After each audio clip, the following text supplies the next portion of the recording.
अस्सलाम वालेकुम व्यूअर्स, मैं हूं समीना पाशा। उम्मीद है आप लोग खैरियत से होंगे। व्यूअर्स, कुछ आम खबरें और अपडेट्स हैं इस व्लॉग में आपके साथ शेयर करेंगे। एक तो जनाब आपको बताएंगे कि कौन सी अहम शख्सियत पीटीआई में शामिल हो रही थी या है या होने वाली है, क्या खबर इस बारे में एक्चुअल आपके साथ शेयर करूंगी। फिर जनाब एक और अहम खबर है कि इलेक्शन के ही इल्तिवा को डाला जा रहा है खटाई में और परेशानी पड़ गई है कल के अपर के कन्वेंशन से, जो कि एक जलसे से भी बड़ा मेरा ख्याल है कन्वेंशन था और ठीक ठाक किस्म का लर्जा तारी किया है उसने मुखालिफिन के ऊपर। और उसके बाद बहुत सारे डिफरेंट ऑप्शंस जो हैं वो अब दोबारा से टेबल पर सजा लिए गए हैं कि इस ऑप्शन में कितना दम है, डिस्कस करेंगे। फिर जनाब कुछ जिक्र करेंगे इस हवाले से कि एक मुनाजरा होने जा रहा था, मौलवी कुछ आपस में लड़ पड़े हैं और इंजीनियर मिर्ज़ा साहब से मुनाजरे के लिए पहुंच गए मुफ्ती हनीफ कुरैशी साहब। तो क्या मुनाजरा हुआ या नहीं, इसके ऊपर डिटेल में बात करेंगे इस व्लॉग में। आपसे रिक्वेस्ट है कि चैनल को सब्सक्राइब नहीं किया तो सब्सक्राइब कर लें। तो सबसे पहले यहीं से बात का आगाज़ करते हैं कि जो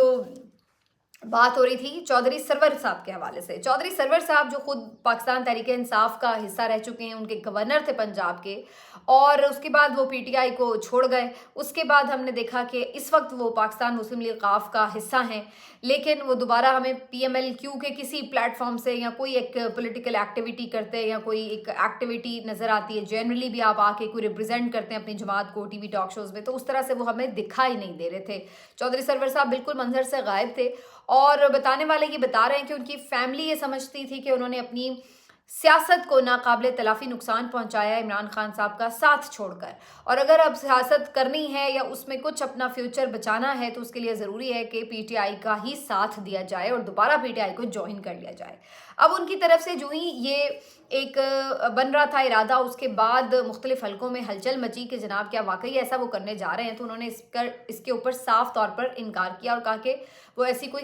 जो हरकत है वो नहीं करने जा रहे। और फिर उसके बाद उन्होंने बैरून मुल्क परवाज़ भर ली और बाहर चले गए। वहां जाकर उनका इरादा ज़रूर था कि वो अब एक अनाउंसमेंट कर देंगे कि पीटीआई में वो शामिल होने जा रहे हैं, लेकिन उससे पहले ही क्या कुछ हुआ वो मैं आपके गोशगुजार कर देती हूँ।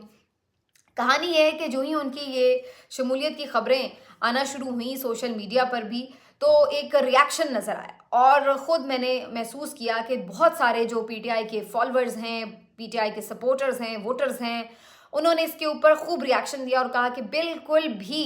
चौधरी सरवर साहब को पाकिस्तान तहरीक इंसाफ में दोबारा शामिल नहीं करना चाहिए, इसकी इजाज़त बिल्कुल नहीं होनी चाहिए। वो तमाम लोग जो मुश्किल वक्त में साथ छोड़ गए और ख़ास तौर पर चौधरी सरवर साहब तो उस वक्त पे ख़ास वक्त पे साथ छोड़ गए थे, तब तो इतनी सख्ती अभी शुरू नहीं हुई थी पीटीआई के ऊपर। और आपको याद होगा ये वो वाला टाइम पीरियड था कि जब हमजा शहबाज को इन हाउस चेंज करके ही एक वज़ीर आला पंजाब का बनाने की कोशिश की जा रही थी। तो उस वक्त ही बेसिकली गवर्नर साहब जो थे वो एक्सपोज होना शुरू हो गए थे कि बुनियादी तौर पर वो गवर्नर पीटीआई के हैं, लेकिन अंदर से बहुत सारी खबरें ये आ रही थी कि वो पीएमएलएन को अंडर द टेबल सपोर्ट कर रहे हैं और उनके लिए हालात उस तरह के बना रहे हैं। और फिर आपने देखा कि उस वक्त उन्हें फिर फौरी तौर पर इमरान खान साहब उस वक्त वज़ीर आज़म थे, उन्होंने उन्हें रिमूव कर दिया और फिर उमर सरफराज चीमा साहब को गवर्नर पंजाब तैनात किया गया था। और उसके बाद फिर उन्होंने इमरान खान साहब के जाने के बाद भी वो काफ़ी देर गवर्नर भी रहे और मामलात देखे भी किए भी। तो बहरहाल सरवर साहब जो थे, चौधरी सरवर साहब, वो उस वक्त अपनी चॉइस से पीएमएलएन में शामिल हुए थे। उस वक्त अभी कोई इतना मसले मसाइल पीटीआई के लिए इस तरह के हालात नहीं थे जो इस वक्त हम देख रहे हैं। अब तो खैर ज़ाहिर है बहुत सारे लोगों ने बहुत कुछ सहा है और फिर वो कहीं पीटीआई को छोड़ के गए हैं, लेकिन चौधरी सरवर साहब ने इस हवाले से कोई ऐसा टफ टाइम नहीं देखा और अपनी चॉइस से उन्होंने पीटीआई को उस वक्त खैरबाद कहा था। तो इसी वजह से सोशल मीडिया का जो एक पूरा हमें माहौल नज़र आया इस खबर के बाद वो यही था कि उन्हें किसी तौर भी कबूल नहीं करना चाहिए, क्योंकि ये फिर उन लोगों के साथ ज़्यादती होगी जो कि वहाँ पर जेलों में पड़े हैं, जिन्होंने मारें खाई हैं, जो बेचारे मुकदमात भुगत रहे हैं, जिनकी फैमिलीज सफ़र कर रही हैं, जिन्होंने पार्टी के लिए कुर्बानियाँ दी हैं। तो ये इस तरह से तो आपने उनको बिल्कुल, वो बेचारे जो कुर्बानियाँ दे रहे हैं उनको और जो पहले से ही भाग गए उनको एक सफ़ में अगर खड़ा करना है, तो फिर ये बात तो नाकाबिले कबूल है। अगर उस वक्त आप साथ नहीं दे सके जब साथ देने का वक्त था, तो फिर अब आपकी ज़रूरत ही नहीं है। तो अब जो पीटीआई का वर्कर है वो इस सिलसिले में बड़ा क्लियर है कि वो तमाम अफराद जो कि बग़ैर किसी कोशिश के, जिन्होंने बर्दाश्त की या सब्र से मुकाबला करने की कोशिश ही नहीं की, उनको तो बिल्कुल पीटीआई में शामिल ना किया जाए। अगर किसी ने कोई वाक़तन एक जेन्युइन मजबूरी की वजह से या इंतहाई कोई नागुफ्ता बे हालात की वजह से पीटीआई छोड़ी है, तो केस टू केस वेरी करता है कि उनको शामिल करना है या नहीं। उन्होंने फिर क्या बयानबाजी की है पीटीआई के खिलाफ, पीटीआई चेयरमैन के खिलाफ, वो भी देखना पड़ेगा। और फिर ये भी कि ओवरऑल भी उनका एक सियासी करियर उससे पहले भी कैसा रहा है, तो इस बात को भी मद्देनज़र रखना होगा। तो ये बहुत सारे फैक्टर्स जो हैं वो मेरा ख्याल है कि चौधरी सरवर साहब के इस वक्त मुवाफिक नहीं हैं। पीएमएलएन में पहले वो रहे, पीटीआई में आ गए, अब वो काफ लीग में चले गए, अब दोबारा पीटीआई में आना चाहते हैं। तो बुनियादी तौर पर लग नहीं रहा है कि वो नज़रियाती तौर पर कोई पीटीआई से उस तरह से मुंसलिक थे, और इसी वजह से वो बगैर कोई मुश्किल वक्त के यहाँ से चले गए।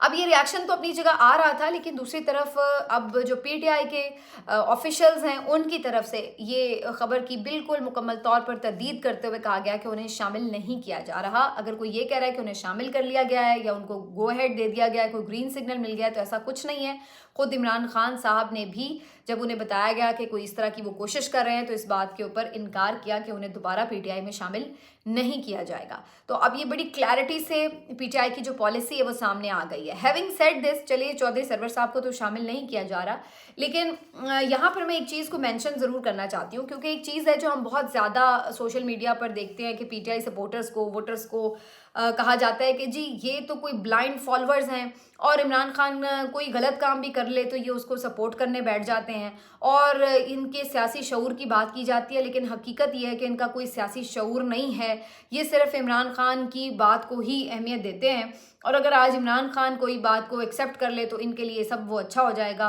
वरना बुरा। लेकिन ऐसा है नहीं। कम से कम मैं आपको 2-3 मिसालें सियासी तौर पर ऐसी दे सकती हूँ कि जिसमें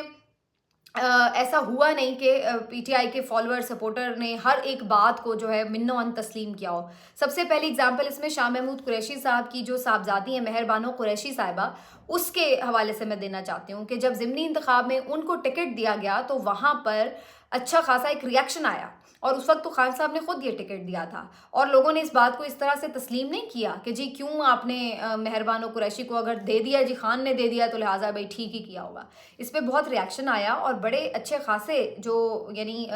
से रखने वाले सपोर्टर्स थे, उन्होंने ये बात कही कि जनाब आप तो मौरूसियत के खिलाफ थे, तो फिर क्या बात है कि शाह महमूद कुरैशी की जगह पे या जैन कुरैशी की जगह पर टिकट जो है वो फिर उनकी फैमिली को ही मिलेगा। अब उस वक्त और मामलात भी थे उसमें कि जी ज़ात बरादियाँ, पीरी मुरीदी का बड़ा वहाँ पे फैक्टर्स थे, लेकिन फिर भी लोगों ने इस चीज़ को कबूल नहीं किया, और ये मेहरबानो कुरैशी साहिबा जो है वहाँ से ये इलेक्शन हार भी गई थी। तो आपको मैं ये बताना चाह रही हूँ कि ऐसा नहीं है कि जो इमरान खान कर देगा सब उस पर आमन्ना व सद्दकना कह देंगे, बल्कि उसके ऊपर रिएक्शन आता है। इसी तरीके से चौधरी सरवर साहब के हवाले से भी कंफर्मेशन भी नहीं थी, लेकिन लोग गमो गुस्से का इजहार कर रहे थे कि भाई क्यों इन्हें पीटीआई में शामिल किया जा रहा है। तो अगर आप ये कहें कि जी जो सियासी शऊर है उसमें किसी को कोई फ़र्क नहीं पड़ता, तो ऐसा नहीं है। मैं आपको दावे से कह सकती हूँ कि अगर आज इमरान खान साहब ये कह दें कि मेरे बाद जो है वो सुलेमान खान या कासिम खान जो है वो पाकिस्तान तहरीक इंसाफ का झंडा उठा लेंगे या वो उसके चेयरमैन बन जाएंगे, तो इसके ऊपर आधी फॉलोइंग उनकी वहीं पे ख़त्म हो जाएगी, क्योंकि फिर लोग वही बात कहेंगे कि भाई इसी बात के तो हम खिलाफ थे कि भाई मौरूसियत नहीं होनी चाहिए, भी उनकी क्या पार्टी के लिए कंट्रीब्यूशन है कि वो बाहर से आके जो है वो संभाले। ऐसा होने नहीं चाह रहा, मैं सिर्फ आपको फॉर एग्जाम्पल एक बात कह रही हूँ। तो ये बुनियादी तौर पर चीज़ है कि अगर ख़ुद इमरान खान ने भी जो उसूल सेट किए हैं, अगर वो उसके ऊपर कोई वो करते हैं कॉम्प्रोमाइज़, तो उस पर लोग रिएक्ट करते हैं। ऐसा नहीं है कि हर बात को उसी तरह से कबूल कर लिया जाए। चलिए जी आगे बढ़ जाते हैं, बात करते हैं जी दीर के जलसे ने। दीर वालों क्या कर दिया आपने, ठीक ठाक हलचल मचा दी है दीर के जलसे ने, और उसके बाद काफ़ी गुस्सा भी आया इंतज़ामिया को, और उन्होंने खूब सारी FIR काट के मुकदमा दर्ज करके बंदों को गिरफ्तार भी कर लिया गया है। खबर ये आ रही है कि तहसील चेयरमैन जो है वहाँ के, उनको गिरफ्तार कर लिया गया, कुछ कारकुनान को भी उनके साथ पकड़ लिया गया है। वजह बनाई गई है कि जी आपने दफ़ा 144 की खिलाफ वर्जी की है। हालांकि आप देख सकते हैं कि KP में और कहीं पर भी इस तरह का कोई मामला नहीं है कि दफ़ा 144 नाफिज हो, और बहुत सारे जो दीगर लोग हैं, पार्टीज़ हैं, वो अपने कन्वेंशंस कर रहे हैं, वो अपने जलसे जुलूस कर रहे हैं। तो ये एक अजीब किस्म की हमेशा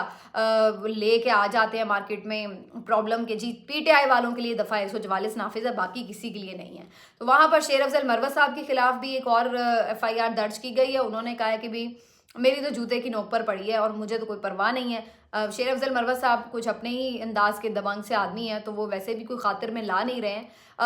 लेकिन ये आपको फिर मैं ये चीज़ बताना चाह रही हूँ कि जो दीर का जलसा था उसने अच्छा खासा लर्जा तारी किया है और लोग ये सोचने पर मजबूर हो गए हैं कि हम तो ये सोच रहे थे कि हमने डरा धमका के लोगों को काफ़ी हद तक पीछे धकेल दिया है, मायूसी फैल गई है, लोग नहीं निकलेंगे। लेकिन अगर ये कन्वेंशन के लिए इस तरह निकल रहे हैं तो फिर आप अंदाज़ा लगाएं कि 8 फरवरी को वोट डालने के लिए किस तादाद में निकलेंगे और उन्हें फिर आप किस बुनियाद के ऊपर रोकेंगे। आज तो आपने फिर भी किसी ना किसी तरह रोक लेते हैं या कोशिश करते हैं रोकने की, उस दिन आप किस बुनियाद के ऊपर रोकेंगे उन्हें। तो ये एक थरथली सी मच गई है इक़्तिदार के ऐवानों में और ये सोचने पे मजबूर हो गए हैं कि फिर किया क्या जाए, किस तरीके से इनको भाई पीछे रखना है, कैसे इनको दूर रखना है इलेक्शन से। ये किसी के अभी तक बात समझ में नहीं आ रही है,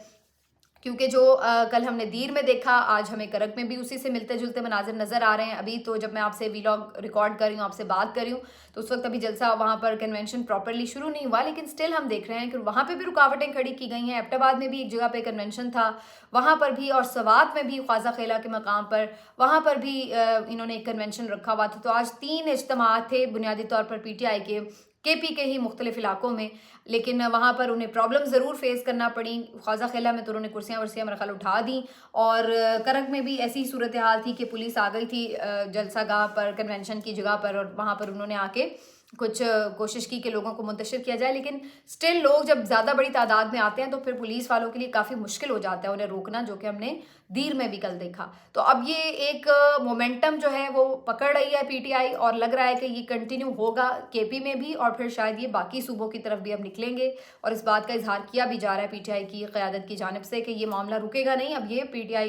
मुख्तलिफ सूबों में ही ये काम जो है अब शुरू करने जा रही है। तो ये अल्टीमेटली एक परेशान कुन सूरत हाल है। ये मोमेंटम बन गया तो वो जो एक तो 2 बातें होंगी उससे, एक तो वो जो खौफ का माहौल है वो ख़त्म होगा, खौफ का बुत टूटेगा, PTI के अल्फाज जो होते हैं इमरान खान साहब के, और दूसरा जो एक बुनियादी चीज़ है वो ये कि मायूसी का खात्मा होगा, जो कि एक पूरा माहौल बनाया गया बड़ी मुश्किल से खौफ और मायूसी का, तो वो अल्टीमेटली टूटता हुआ नज़र आएगा अगर लोग बड़ी तादाद में बाहर निकलना शुरू हो जाएंगे। और यही फिर खौफ और मायूसी जकड़ लेगी मुखालिफिन को कि अब हमारे पास क्या ऑप्शंस रह गए हैं। अब ये खबरें आ रही हैं कि मियां नवाज शरीफ साहब को तो ये बताया जा रहा है, बाकायदा मशवरा दिया जा रहा है कि भाई इस वक्त इलेक्शन लड़ना या इलेक्शन हारना या इलेक्शन जीतना हर सूरत में सिर्फ और सिर्फ खसारा ही खसारा है, इसमें जीत का कोई ऑप्शन नहीं है। अगर आप इस तरह इस हद तक मैनेज करके इलेक्शन जीत गए उसका भी कोई फ़ायदा नहीं है। एक तो वो ज़्यादा देर टिकेंगे भी नहीं और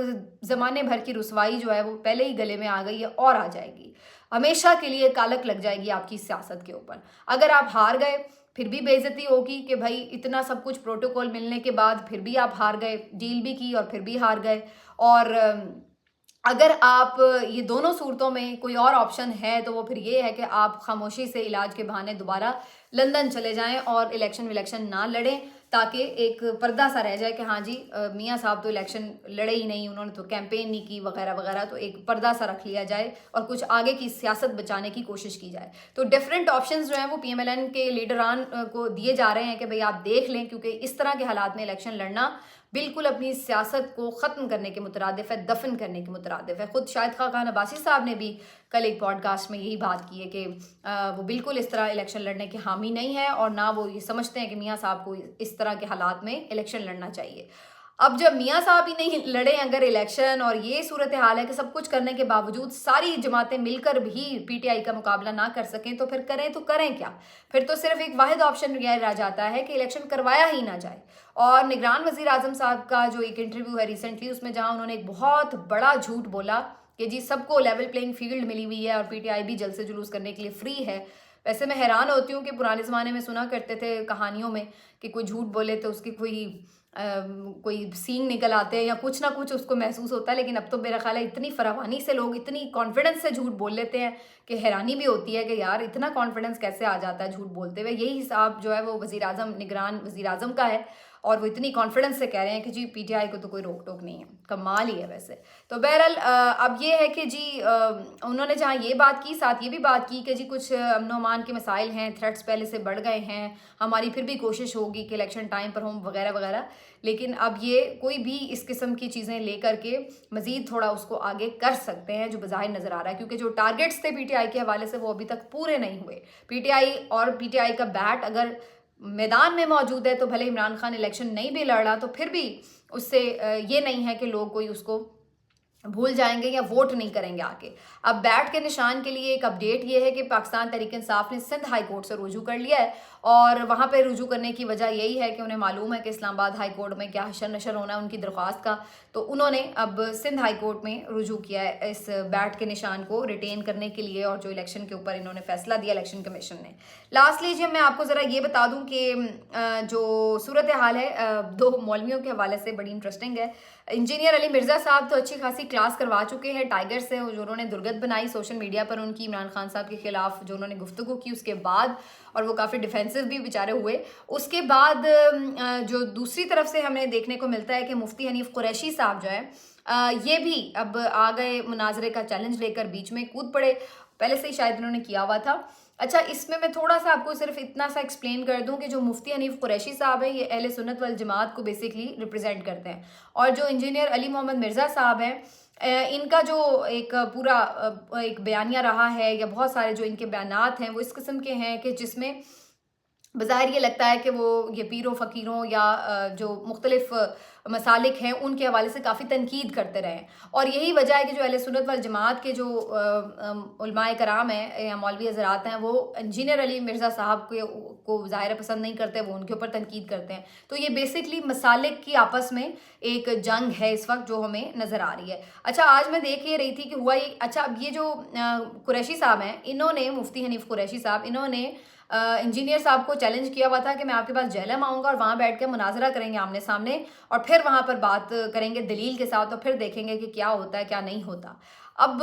वो पहुँचे जनाब जेहलम, और वहाँ अकेडमी पहुँचे जब, तो वहाँ पर मिर्ज़ा साहब जो थे वो तो सामने रिसीव करने उन्हें नहीं आए, अलबत्ता कुछ पुलिस वाले वहाँ ज़रूर मौजूद थे और उन्होंने उन्हें वापस जाने के लिए कहा। तो मुफ्ती साहब ने कहा कि भाई हम कोई लड़ाई झगड़े के लिए नहीं आए, हम तो दलाइल से बात करने के लिए आए हैं, तो आप हमें कंटिन्यू करने दें जी, हम मिर्ज़ा साहब से मिलना चाहते हैं, हमें मिलवाएं, और हम उससे कहेंगे कि हम अच्छे माहौल में एक बहस करना चाहते हैं। लेकिन पुलिस वाले जो हजरात थे उन्होंने फिर उन्हें कोशिश की कि देखिए ऐसे ही बात बढ़ती है बिगड़ती है, तो इस तरह की चीज़ों के ऊपर बात ना करें और आप लौट जाएं। तो फिर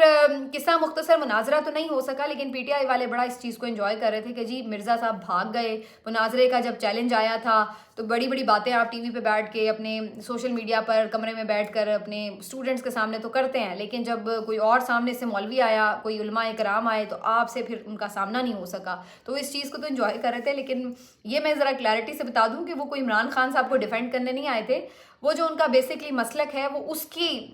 दिफा में वहाँ पहुँचे थे मुनाजरे के लिए। और मेरी ज़ाती राय ये है कि भाई हम क्यों एक दूसरे को गलत साबित करने पर तुले रहें कि भाई तुम्हारा मसलक ठीक नहीं है, मेरा मसलक ठीक है। बेहतर ये है कि जो एक बुनियादी चीज़ें हैं इस्लाम की जिसके ऊपर कोई तनाज़ा नहीं है, कोई इख्तलाफ नहीं है,